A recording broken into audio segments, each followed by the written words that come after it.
Hello बच्चों, class 12 maths में हमने CBSE previous year question series start किया था जिसमें वेक्टर अलजेब्रा से नेक्स्ट प्रॉब्लम देखते हैं। देखो हमारे पास क्वेश्चन है, if A cross B, vector A cross B is equal to vector C cross D, ये गिवन है।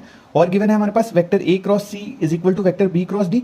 देन हमको दिखाना है कि vector A minus D is parallel to vector B minus C. ठीक, तो देखो जो गिवन है हम लिख लिए। अब हमको प्रूफ करना है कि vector A minus D is parallel to vector B minus C. अब पैरेलल है इसका मतलब हमको दिखाना है कि vector A minus D cross vector b minus C is equal to 0, ये हमको दिखाना है। तो हम क्या करते हैं, देखो ये हमारे पास गिवन है, हम इक्वेशन 1 में इक्वेशन 2 को माइनस कर देते हैं। हम क्या कर रहे हैं, देखो इक्वेशन 1 माइनस इक्वेशन 2 कर रहे हैं। अब माइनस करेंगे तो लेफ्ट हैंड से, राइट हैंड से। तो लिखते हैं, देखो यहाँ हो जाएगा हमारे पास vector a cross vector b minus vector a cross vector c is equal to vector c cross vector d minus vector B cross vector D. यहां तक ठीक है। अब इस पूरे टर्म को इधर ले आते हैं, तो इधर है हमारे पास, देखो vector A cross vector B minus vector A cross vector सी।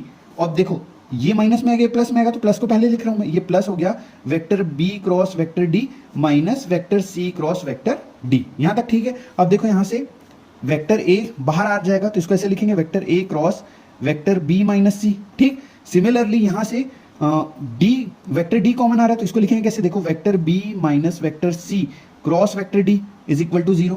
यहां तक ठीक है। अब इधर है देखो vector A cross vector B minus C. अब हम क्या करते हैं, इस क्रॉस डी को पहले लगा देते हैं, तो ये साइन चेंज हो जाएगा। ठीक, तो हम इसको ऐसे लिख लेंगे minus vector D cross vector B minus C is equal to 0। यहां तक ठीक है।